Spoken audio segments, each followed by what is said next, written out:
नमस्कार दोस्तों, spoken English में आपका स्वागत है। आज हम कहानियों से इंग्लिश सीखेंगे। कहानी का नाम है boy who cried wolf. Once upon a time, in a small village, there lived a mischievous boy named Jack. Jack loved playing pranks on people, and he was always up to some kind of mischief. His favorite prank was to cry out, "Wolf, wolf," and watch the villagers came running to his rescue. यानी एक बार की बात है, एक छोटे से गांव में जैक नाम का एक शरारती लड़का रहता था।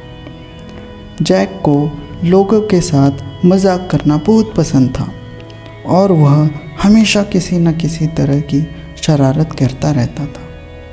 उनका पसंदीदा शरारत भेड़िया आया और लोग उसे बचाने के लिए दौड़े आते। मिसचीवस यानी शरारती, प्रैंक्स का मतलब होता है मजाक करना और मिसचीवस का मतलब शरारत और रेस्क्यू यानी बचाना।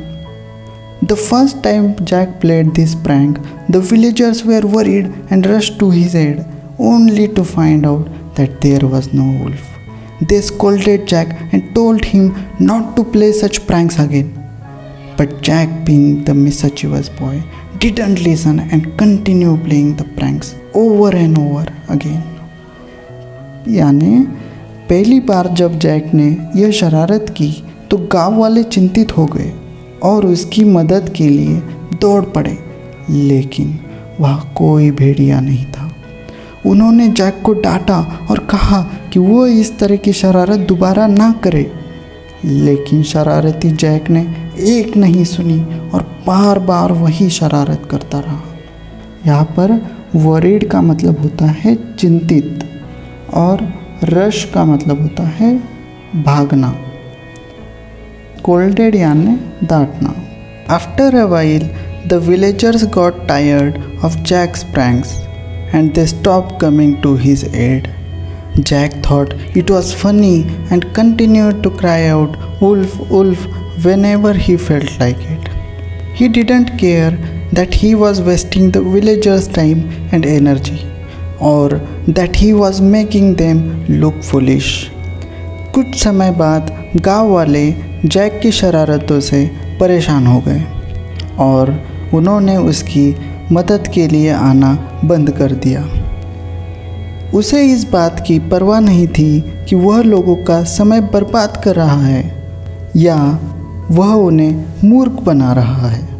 One day, while Jack was out in the fields tending to the sheep, he saw a real wolf approaching. He was scared and started to cry out, "Wolf, wolf," as loud as he could. But this time, no one came to his aid.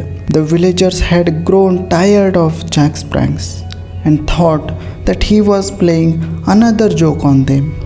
एक दिन जब Jack खेतों में भेड़ों की देखभाल कर रहा था, उसने देखा कि एक असली भेड़िया आ रहा है। वह डर गया और चिल्लाने लगा, "भेड़िया, भेड़िया!" लेकिन इस बार उसकी मदद के लिए कोई नहीं आया। गांव वाले जैक की शरारतों से तंग आ चुके थे और उन्होंने सोचा कि वह उन पर एक और मजाक कर रहा है। अप्रोचिंग का मतलब होता है पास आना। The wolf attacked the sheep and Jack tried to fend it off, but he was no match for the fierce animal. He lost all his sheeps and he was badly hurt. When the villagers found him lying on the ground, they realized the severity of their mistake and they felt sorry for the Jack. यानी भेड़िए ने भेड़ पर हमला किया और Jack ने उसे रोकने की कोशिश की, लेकिन उसकी सारी भेड़ें मर गई और वह बुरी तरह से घायल हो गया। जब गाँव वालों ने ज़मीन पर पड़ा पाया तो उन्हें अपनी गलती का एहसास हुआ और उन्हें जैक पर तरस आया। फेंड का मतलब होता है बचाना, हर्ट का मतलब होता है घायल और सेवरिटी का मतलब होता है गंभीरता। The villagers took Jack to the doctor and he slowly recovered, but he was never the same again. He realized the consequence of his action and he felt guilty for playing pranks on the villagers. He apologized to them and promised never to play such pranks again. यानी गांव वाले Jack को doctor के पास ले गए और वह धीरे धीरे ठीक हो गया, लेकिन वह फिर कभी पहले जैसा नहीं रहा। उसे अपने किए के परिणामों का एहसास हुआ और उसे लोगों पर मजाक करने के लिए बुरा लगा। उसने उनसे माफ़ी मांगी और वादा किया कि वह फिर कभी इस तरह की शरारत नहीं करेगा। कॉन्सिक्वेंस का मतलब होता है परिणाम और अपोलोजाइज का मतलब होता है किसी से माफ़ी मांगना। The villagers forgave Jack and accepted his apology. They were glad that he had learn his lesson and hoped that he would become a responsible boy. From that day on, Jack became a changed person. He stopped playing pranks on people and started helping out in the village. He became a valuable member of the community and was respected by all. यानी लोगों ने Jack को माफ़ कर दिया और उसकी माफ़ी स्वीकार कर ली। वे खुश थे कि उसने अपना सबक सीख लिया था और आशा करते थे कि वह एक जिम्मेदार लड़का बनेगा। उस दिन से जैक बदल गया।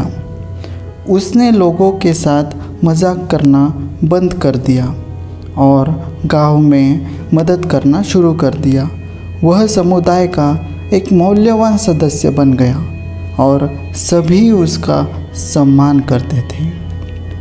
फॉरगिव यानी किसी को माफ़ करना, अपोलॉजी यानी माफ़ी। Moral of the story: the story of the boy who cried wolf teaches us an important lesson about the consequence of lying and playing pranks on people. It shows us that we should always be truthful and honest in our words and actions. It also reminds us that our actions have consequences and we should be mindful of the impact they have on others. Mindful का अर्थ होता है ध्यान रखना। यानी moral of the story कहानी में हमें झूठ बोलने और लोगों पर मजाक करने के परिणामों के बारे में एक महत्वपूर्ण सबक सिखाती है। यह हमें दिखाता है कि हमें अपने शब्दों और कार्यों में हमेशा सच्चा और ईमानदार होना चाहिए। यह हमें यह भी याद दिलाता है कि हमारे कार्यों के परिणाम होते हैं और हमें इस बात का ध्यान रखना चाहिए कि वे दूसरों पर क्या प्रभाव डालते हैं। तो दोस्तों, ये कहानी यहीं पर ख़त्म होती है, लेकिन आपके लिए मेरे पास 3 सवाल है जो आपको कमेंट सेक्शन में लिखना है। पहला है, मुझे माफ़ कर दो, इसको हम इंग्लिश में कैसे लिखेंगे। दूसरा सवाल है, मिसचीवस, यानी इसका अर्थ क्या होता है।